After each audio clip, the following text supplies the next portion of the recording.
Hello friends, welcome to my YouTube channel, You Can Code. So today in this video we will cover the topic break and continue statement in the C programming language. So let's start the video. So what is break statement? Break statement हमारा क्या है? It is simply the break statement is used to jump out of a loop. यानी कि हमारा break statement जो होता है वो सिंपली यूज किया जाता है किसी भी लूप से बाहर आने के लिए to directly come out from the loop at a given condition. ठीक है। और जो हमारा ब्रेक स्टेटमेंट होता है वो किसी न किसी लूप के अंदर ही यूज किया जाता है। ठीक है। Now let's come to the example. Example से और क्लियर होगा।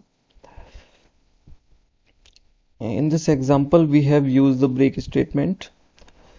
First of all we have included the header file, then the main function, and in the main function we have declared the variable I as an integer, and here we have used the for loop which is running from 0 to 10, and inside the for loop we have used the condition which is I equals to 5. जैसे ही हमारी I की value 5 हो जाएगी means ये condition true हो जाएगी हमारी, then break statement will be occurred and then it will jump out from the loop. Then it will not going to execute the further iterations. It will simply just come out from the loop when I reaches to 5, when this condition becomes true. Okay. At a condition where the I equals to 5, हमारा I equals to 5 होगा, then 5 less than 10 है, then condition true है, then condition यहाँ पे check होगी if के अंदर, then 5 equals to 5, condition true है, then only break statement will occur here. Okay, then with the help of this break statement we will simply come out from the for loop. Then it will simply print the output 0 1 2 3 4, 0 to 4 तक values print करेगा। I equals to 5 पे हमने break statement लगाया है। जैसे I की value 5 होगी, break statement अगर होगा then further next iteration execute नहीं होंगे। ठीक है। I इक्वल्स टू 5 पर ही ये बाहर आ जाएगा लूप से। तो ये होता है हमारा break statement. Then come to the continue statement.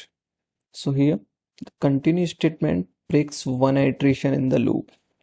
जो हमारा कंटिन्यू स्टेटमेंट होता है वो सिर्फ एक ही आइट्रेशन को क्या करता है, ब्रेक करता है किसी लूप के अंदर। हमारा ब्रेक स्टेटमेंट भी लूप के अंदर किसी न किसी लूप के अंदर यूज होता है और कंटिन्यू स्टेटमेंट भी एक लूप के अंदर ही यूज होता है। ठीक है। वो लूप चाहे फॉर लूप, वाइल लूप या डू वाइल लूप, कोई भी लूप हो सकता है। So the continue statement breaks one iteration. ये सिर्फ एक ही आइट्रेशन को ब्रेक करेगा किसी लूप के अंदर if a specified condition occurs. अगर एक स्पेसिफाइड कंडीशन क्या हो जाती है, अकर हो जाती है, वो ट्रू हो जाती है हमारी, तो उस कंडीशन पे सिर्फ एक ही आइट्रेशन को क्या करेगा, ब्रेक करेगा। ठीक है। उसको स्किप कर देगा, उसे प्रिंट नहीं करेगा। ठीक है। And continuous with the next iteration in the loop.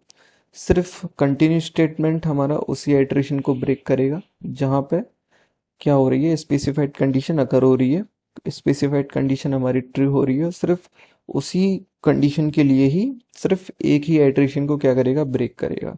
And it continues with the next further iterations in the loop. Okay. So example से और क्लियर होगा। Again we have used the for loop. It is also going with 0 to 10 and here we have used the condition I equals to 5, then continue statement. Okay, तो इसमें भी values print होती रहेंगी until the I becomes 5. when I reaches to 5 means if I equals to 5 then condition हमारी true होगी। जब हमारा I 5 हो जाएगा तो कंडीशन हमारी ट्रू होगी। then it will continue from this condition, यानी कि इस पार्टिकुलर कंडीशन पे कंटिन्यू स्टेटमेंट अकर हो रहा है हमारा। ठीक है। तो सिर्फ इसी पार्टिकुलर कंडीशन पे एक इसी आइट्रेशन पे उस वैल्यू को स्किप करेगा। ठीक है। उसे एग्जीक्यूट नहीं करेगा, उसे प्रिंट नहीं होने देगा। ठीक है। एंड देन कंटिन्यू मीन्स उसको स्किप करके आगे बढ़ेगा, नेक्स्ट आइट्रेशन पे कंटिन्यू करेगा। Then further it will continue to start the execution in the loop. Okay. So ऐसे वर्किंग जैसे 0 था, 0 पे कंडीशन फॉल्स थी तो सिंपली 0 प्रिंट कर देगा ही। 1 पे कंडीशन फॉल्स है तो सीधा 1 भी प्रिंट कर देगा। व्हेन I रीचेस टू 5, जैसे ही I की वैल्यू 5 होगी हमारी, देन कंटिन्यू स्टेटमेंट अगर होगा और सिर्फ i इक्वल्स टू 5 पे जो हमारी 5 जो वैल्यू थी उसे प्रिंट नहीं करेगा, उसको स्किप करके जाएगा ये, ठीक है। कंटिन्यू स्टेटमेंट सिर्फ i इक्वल्स टू 5 पे क्या करेगा, कंटिन्यू करेगा, उसे स्किप करके जाएगा, ठीक है। Then i equals to 6 next iteration पे पहुंच जाएगा। देन 5 को स्किप करके जैसे 0 1 2 3 4 5 को स्किप किया इस कंडीशन, क्योंकि हमने कंटिन्यू स्टेटमेंट यूज किया है इस कंडीशन पे, तो 5 को स्किप करेगा। देन अगेन नेक्स्ट आइट्रेशन से कंटिन्यू हो जाएगा, 6 7 8 9 10 वैल्यूज प्रिंट कर देगा, 0 से लेके 10 तक स्किप करेगा 5 को। So here it is the output 0 1 2 3 4, यहाँ पे 5 को स्किप किया, 6 7 8 9 10. So it will be the output of this program. Hope you like the video. Thank you for watching.